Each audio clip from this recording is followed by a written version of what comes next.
Cauliflower. Alright. Sorry, I needed to start off like that. Let me put you up here. That's better. There we go. There we go.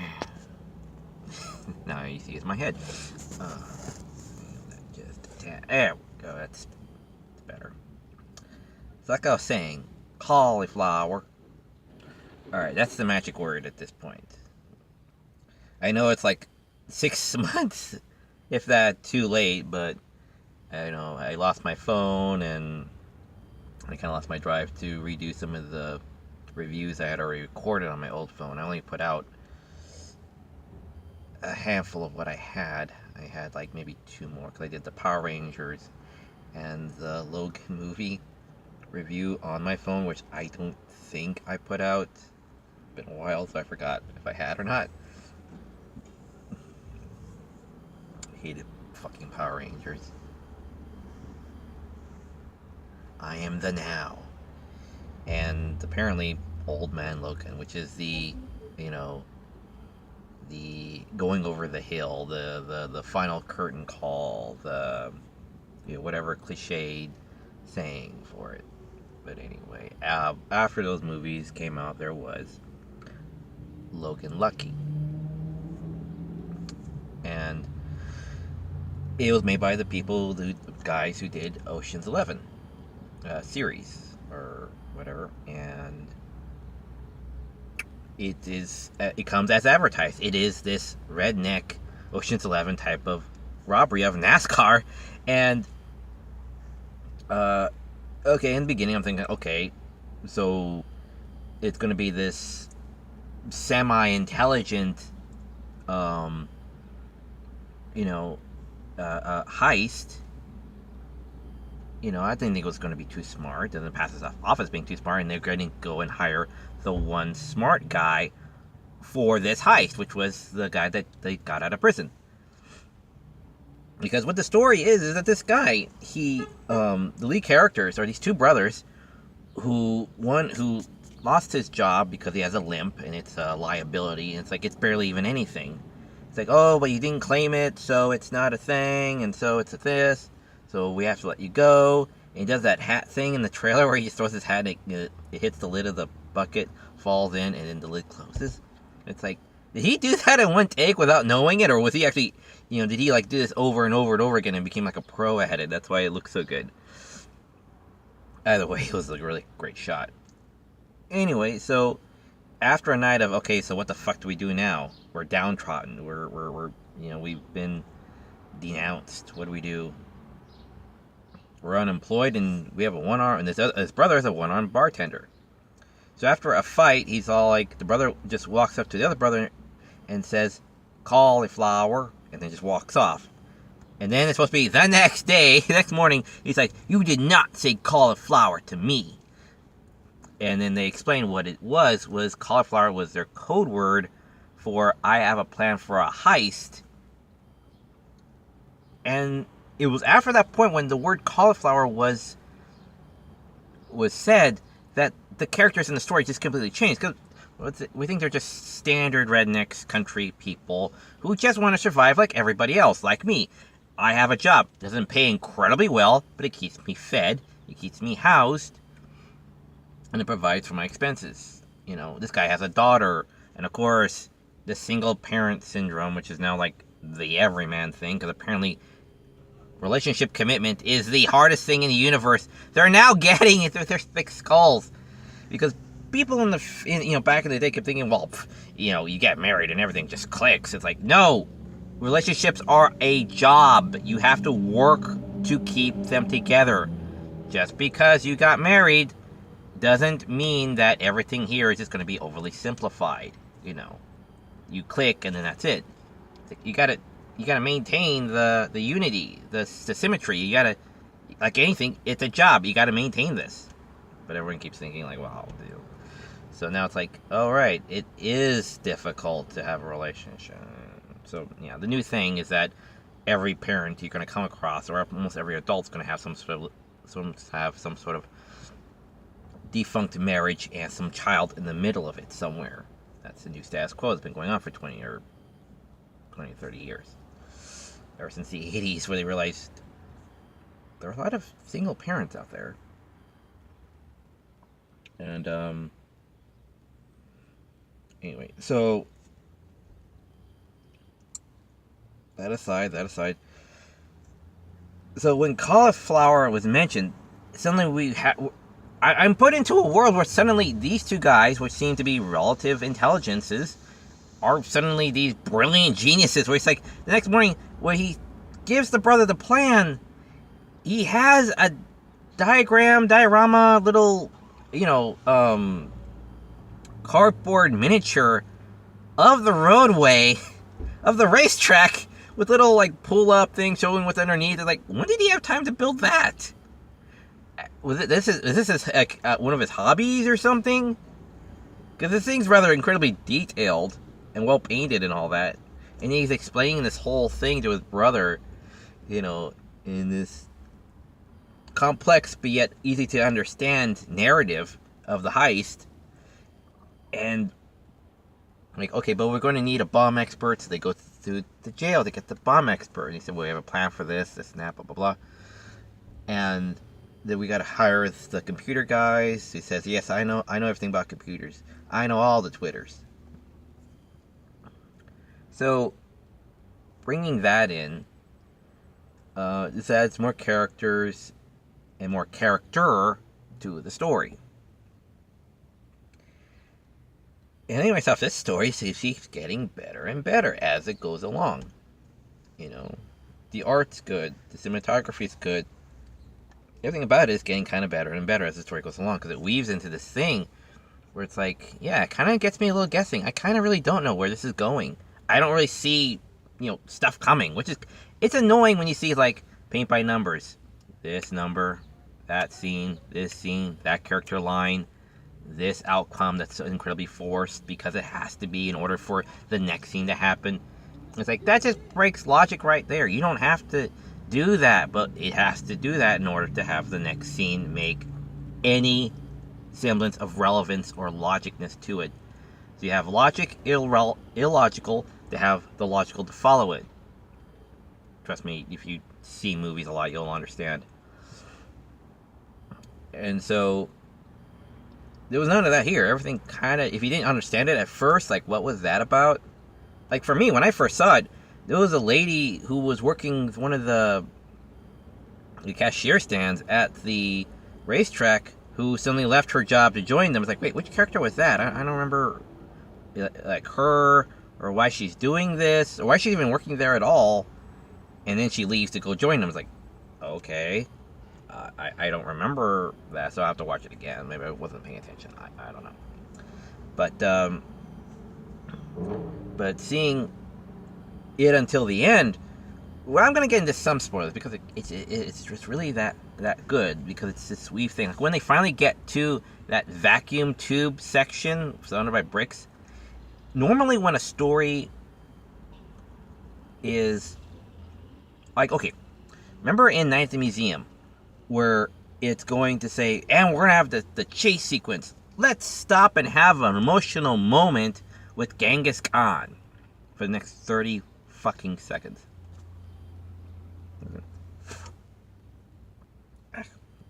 Piece of sucking my teeth. I'm like, get this damn thing out of my teeth. Anyway. Sorry if that seems a little bit barbaric, but it's just, I'm gonna clean my car today anyway. Yeah, this is my car. It's not a rental or someone else's. It's mine. It's the only thing I own outright. My car. Anyway. There is this, oh yeah. So we have this emotional moment with Genghis Khan. And I'm like, just, God, you stopped the momentum of the movie for laughs? Is that what this is? You never break the rhythm of the movie. If you're about to have a chase sequence, you go into the fucking chase sequence. You don't stop. Okay, much like in Ready Player One, when they do the song for the final battle, and then it's like, Can't Stop Us Now, and then all of a sudden the show's already hiding behind a rock. That breaks the rhythm. We're supposed to be see people fighting, not already, hiding behind a boulder. That breaks the rhythm. So we hear all this, like, we're not gonna take it. And then she's just there like this, watching everyone run by. It's like, no, you put that in the middle, not just after the beginning. It breaks the rhythm. Again, so having those two examples, in this scene, in the brick, little vacuum tube room, the guy is the scene stealer, the chemist guy, the bomb tech guy. He says, is it 20 or is it 30? We're dealing with science here, And so there's a point where he actually stops and explains to them the science, the chemical makeup formula of the explosives on a brick. He explains this thing out to them, and it breaks the rhythm, but it's hilarious because it says, okay, I'm going to stop and I'm going to tell you how this works. And he explains this whole thing out to them on the brick with chalk. He just starts writing this thing out. And it reminded me of Rick and Morty during the, I think it was season 1, maybe season 2. I forget which Rick and Morty. I'm still a big fan of that, by the way. But it's the episode where they break reality and they get like those multiple I forget what multiple realities or whatever, when it's only supposed to be like one dot, but then it turns into like 30 or 40 dots.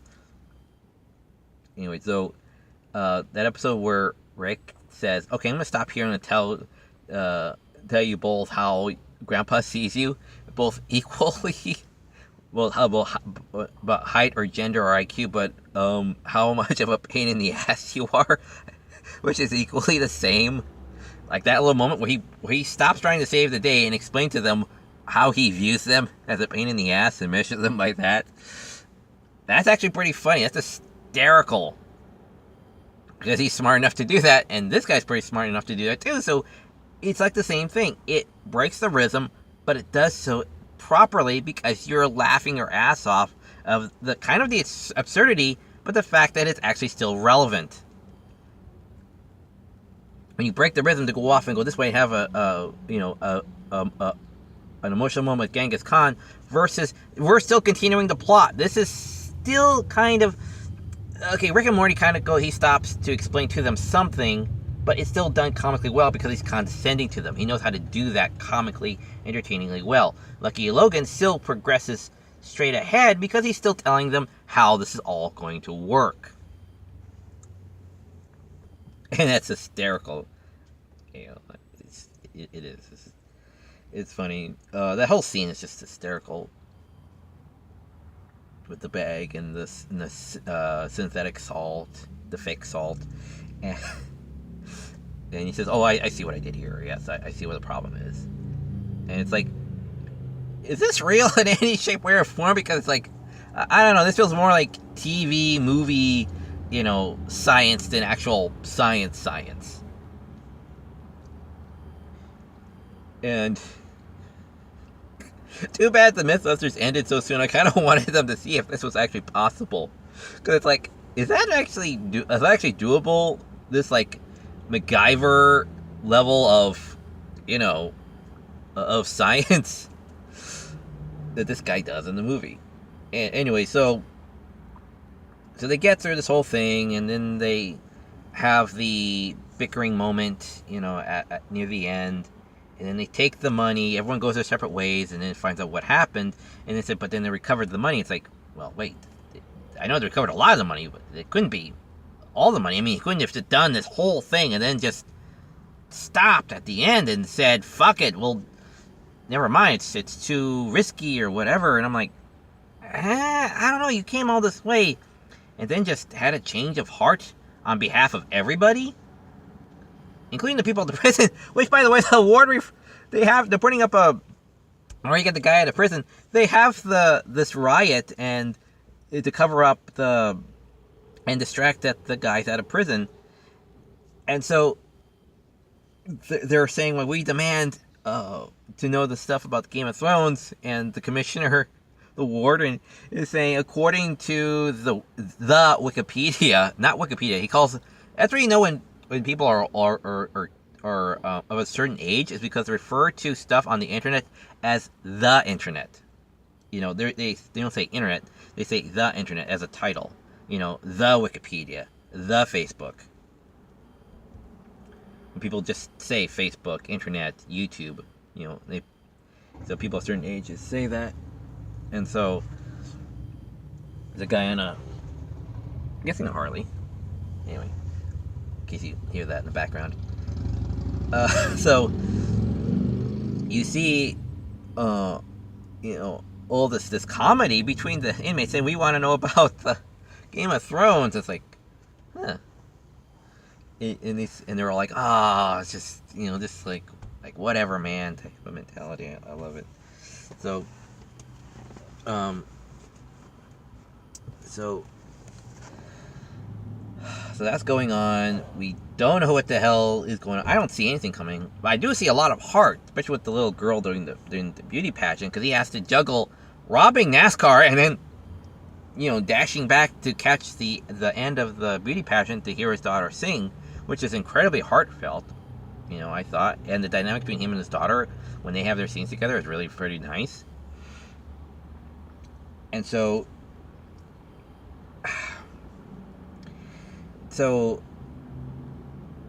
at the end, I don't know if I want to spoil this too much, but it has a very satisfying ending.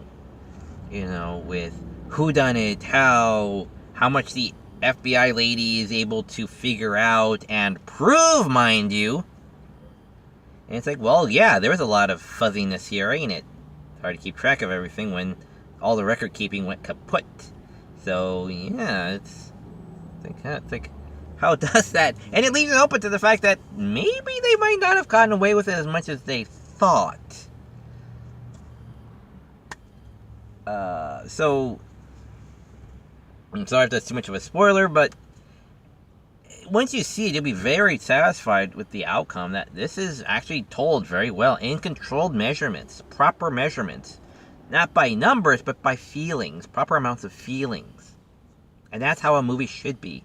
It's not, well, we should have this scene, and then followed by this scene, because it's how the numbers work. It's all square edges, square sharp edges and right angles. It's like, no, a movie flows like this. That's how a movie should feel. It should feel that this is in controlled measured amounts by your gut or heart, not by the numbers. But, you know, too many people in Hollywood now have said, well, we gotta paint by numbers. Because the numbers bring... So remember, a good movie, like Mark Hamill said, a good movie does not mean a well-grossed movie. A well-grossed movie just means that it made a lot of money. Doesn't mean that it's good. It just means that it made a lot of money. That's it. A good film doesn't have to make a lot of money. It just has to be a good film.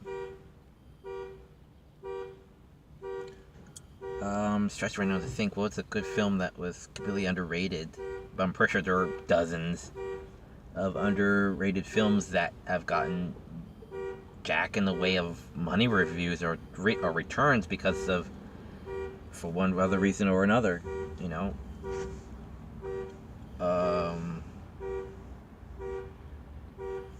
And not all movies start on, you know, unpopular in the beginning and then become these cult classics later on once they find their audience, if not in theaters, then on the home video market. That was back in the 80s and 90s. So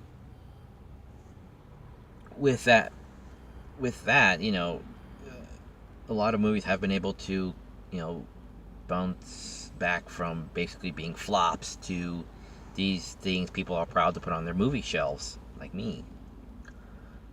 In case you haven't noticed, I'm at a 7-Eleven. My favorite 7-Eleven. They know me here. I've been going here for years. So,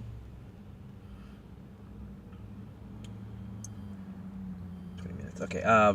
So that's basically it. So I can't think of, a movie that has never grossed its money back off the top of my head. Maybe Food Wars, or whatever that CG one was called. I don't know if that's a bad example or not.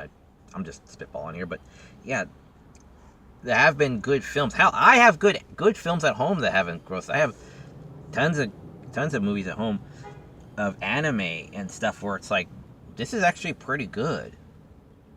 But is it popular? No. Has it made a lot of money? No. But I like it because it's good storytelling. It has some emotion behind it, even though it has crappy animation to the point of what was this budget made of, $5? But it has emotion behind it. It makes you feel something for these characters. So even though I don't know what the budget was for this film, but if you have a decent writer or director, decent production crew, you can make the best remember Be Kind, Rewind, the movie. Remember that they were putting on that Fats Waters, documentary movie, the documentary they were making? And then it turns out that everybody out in the street who was seeing the other side of that screen was stopping. Like, they stopped traffic. And what did they have this for budget? They had a video camera, the neighborhood, and neighborhood kids. That's it. Their sets were the neighborhood. Their production crew and cast were the people of the neighborhood. That was it. And one video camera. And some cassette tapes, recorders, to do the overture. That was it. And yet, it was enough compelling story to make people to stop traffic. That's how good it was. And that's good storytelling. You don't need, a corporation. You don't need a company. You don't need to rely on CG. Or even competent actors. Seasoned actors. You just need a decent actor to project what you need. Sorry, what was I going to I came here on a rant, but the point is, Lucky Logan is a good movie, despite all the background stuff. Like, he promoted it himself, getting a bit more control over his product, which is nice. Should be a new trend. Hopefully, it'll be a new trend. And so that's, I guess, as much as I'm going to say and peripherally rant about for now. I guess hopefully I'll get back to the other movies. I know I already put out Variant. Maybe I should do the Logan movie, but yeah, I'll go back and I'll see what ones I needed to do for the last 6 months of last year. Anyway, next month is May, so we get to see the new Solo. By the way, the guy to play Solo looks a lot like Solo, so I can buy it. And everything else looks okay enough. I kind of wish they would go back to all the robots being, animatronic and people in suits, because I would kind of prefer it that way. So it just looks a bit more Star Wars-y authentic, which is what it was originally, was Star Wars-y authentic. C-3PO was never CG. Anyway, and so was R2. These were practical puppet effects. That's what I miss about it. So that's next month, along with Deadpool 2. So I'll be doing reviews about those shortly. So until then, dear and intrepid viewer,